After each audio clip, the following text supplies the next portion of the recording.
Death metal hails from Finland. This time we go back to my own home city, Turku, with a band called Sepulchral Curse. This is the third album by the very band, which has been out since 2013, more than 10 years now, and this is the third album, out in February 28th, 2025. So here it is, a little bit prior to the actual release date. Let's take a quick look at this very album.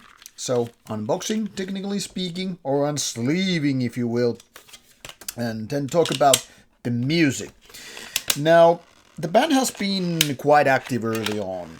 They started pretty much around 2014 with the first EP, and now I do not want to risk removing the jewel case tray here because it seems really tight, and sometimes when you just put enough force it will break. So there you have it. Red-black design here. Pardon for reflections. That's kind of a mandatory evil to have here. And not the most readable when you really think about it. Black background with dark descent to label logo, band logo, and then track listing here. This is not even readable in, plain daylight unless you have reading glasses, which kind of comes with this age and all. So, as I was saying, this band has been very, very active since their inception. 2014 came out, the first EP. Then soon after, the first album. And then there has been more or less EPs between the albums. Sometimes split, sometimes just EPs. And as such, the band has been pretty much picking up the pace, meaning they have been more active in releasing new stuff later on than early on in this career.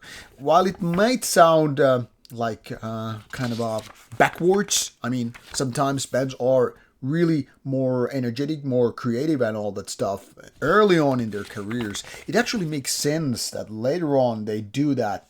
And why is when you have more understanding how your music works, you have maybe better funding, that is a budget for your studio and all, you kind of start figuring out, hey, it's easier to do this music the way we want it to sound and all, and as such, push the pedal to the max and start recording, whereas early years are always a little bit slow, or at least, hopefully, because bands tend to do their first demos, with certain amount of time needed to figure out the songwriting and then, finding the budget to do studio work and etc. And as such, usually the formative years are supposed to be more slow than later on. However, some bands totally do it the other way around, and there are good reasons for that, but that kind of gets beyond the scope of this video.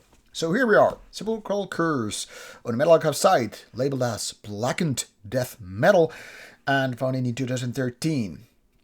Now, I'm not really sure if I agree with this blackened death metal statement, but it's more truthful than calling it black death metal. Certainly, certain blackened atmosphere is very, very much present with this album as well, but that's kind of splitting hairs in a way, because a lot of death metal tend to be kind of from the darker spectrum of things. We're not talking about happy, uplifting music in general. Themes go, according to Metal Archives people, dark fantasy, occult, spirituality, mysticism, which I guess puts us roughly in a same box as you can see, similar artists tend to drop them between or among more like black death metal bands and all that stuff. Some of them are more true, and some I find a little bit weird. Like, for instance, I don't know if this really sounds like some of these bands mentioned around death black metal thing, but yep, certain things kind of overlap, and it's fine to, disagree and all. So what started with A Birth in Death EP 2014 was a little bit like, your first recording, kind of a demo-ish, but already going to the right direction. But it got so much better with the 2020, mind you, 6 years gap. Only Ashes Remain debut album, and then there was this Deathbed Sessions, which was a little bit let down, session down, as well as when it once again went back with the Abhorrent Dimensions second album 2 years ago. It felt like it just came out yesterday, but these are things serious.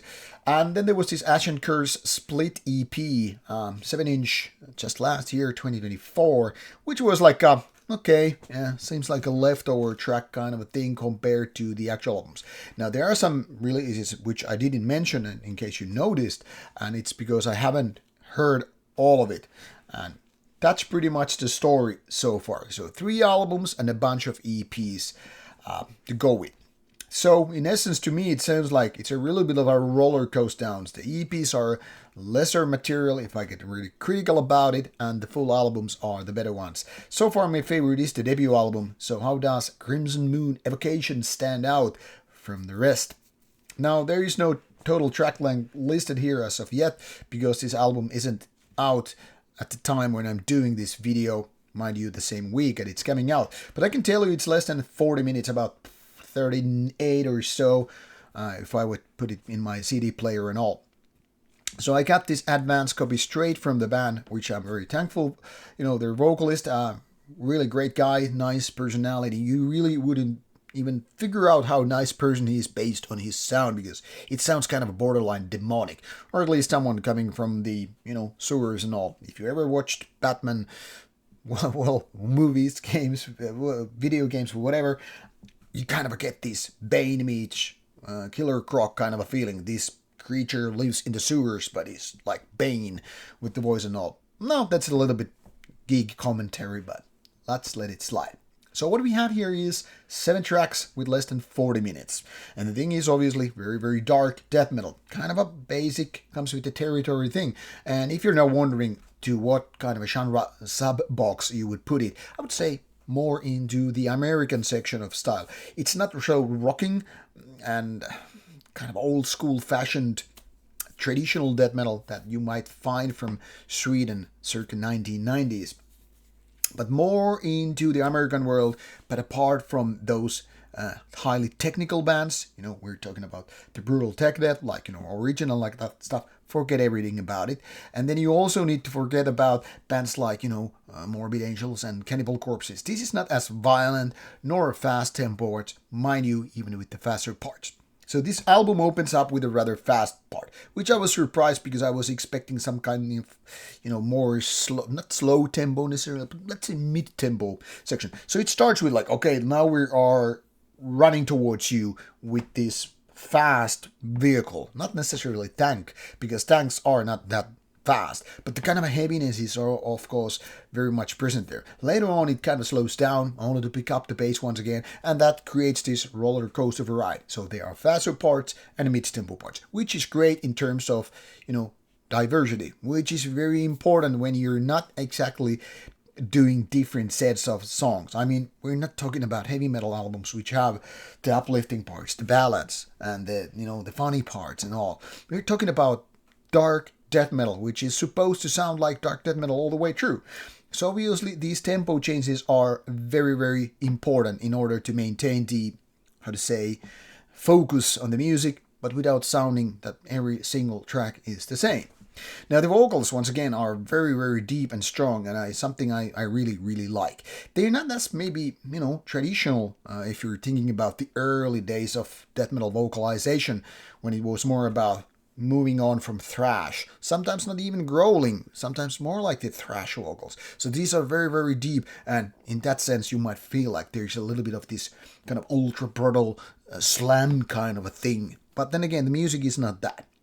This is somewhere, interestingly, when I was talking about the American death metal, that some points are more like, okay, you get this dark mid-tempo and faster parts of death metal sounding a little bit American, but yet you have these killer melodies which are almost like, hey, let's flirt a little bit with Ball Thrower. They're not the same, but there's certain kind of a similarity with the balance, We take the kind of American heavy metal, heavy death metal, dark death metal thing going on, but we give these melodies to just a little bit stir the whole thing here. And I like, because these melodies actually give this the nice whirl. So it's not just like, let's do these palm-muted heavy riffs, which sometimes tend to be a little bit boring if there's like one basic riff after one another. So you need to break the pattern in order to keep things interesting. I mean, I'm a long-timer death metal fan, even longer than been listening to black metal and all. And because of this 35, whatever years, I often think that there's so many bands that are just too much stuck with the, like, we cannot add melodies. We're gonna just do this one thing, and then they end up repeating themselves. Sepulchral Curse understands that you have to kind of step out of it, but they're not going overly melodic. They're not like, okay, let's get this In Flames things going on. More like, let's have this American death metal thing, the incantations and immolations and other of that sort, and let's just have a little bit of that bolt thrower thing going on, and let's do it in a Finnish way. So it doesn't sound like a copycat band at all, but they have their own style. However, there is one but, and for some people it's not a big but some people it is, and I'm gonna mention it here, and now you can make the but jokes, by the way. So I'm talking about this catchiness. Some people say it's not necessary in death metal and black metal, and we're talking about extreme metal. You don't need to be catchy or memorable. And I kind of have to disagree, because everybody knows their favorite songs from favorite genres. Where are we talking about death metal's hit songs? Whether it's like Hammer Smashed Face or Fuck with a Knife or whatever. The point is, people remember certain songs. People are like, yeah, I like it because this song has this and that riff, this and that melody, and whatever. We might be talking about the early days of Morbid Angel. We might be talking about later era, I don't know, Nile riffs or whatever. But once we have those ideas in our heads, we're talking about some level of memorability. And that's the borderline thing where Sepulchral Curse almost fails. I'm saying almost because, in my opinion, this is definitely on the good side of things. And it's a very, very decent album. Like I said, better than the EPs. But comparing to some of those veterans, which are classics for a reason, there's still something magical ingredient missing. So, while this is totally enjoyable album, after a few spins, I'm still thinking like, I cannot remember a single kind of riff here. It all just feels like the basic death metal, the fundamentals. And then you have those cool melodies, which are borderline remembering. And I'm still like, still something is missing. So it's almost like this high school crush. You're like, oh yeah, that's a girl I like. She has the looks, she has the smart, she has everything, but I'm not gonna marry her, So that's the problem with me. Yeah, I really compared a death metal album to a high school crush. Now, jokes aside, my point here is, if you're an existing Sepulchral Curse fan, you are gonna like this one, I think. I'm pretty convinced about it. But if this is your first step into the world, I just want to give you a word of warning. Expect some proper heaviness, expect some proper death metal production, some really solid vocals, and all the fundamentals right there. But it might take some time for you to actually love the band and love this album. That's the only warning I can give you, so take it with quotation marks. Other than that, obviously, you should be checking out this album once this gets out. So 28th of February 2025, a couple of days from this video coming out. So do yourself a favor, check out the links provided, and give this album a go. Streaming services if you have to, and if you like it, go buy it, and go to see this band live if you have the chance. They will kick your ass. Now, off you go, and have a good time with some death metal.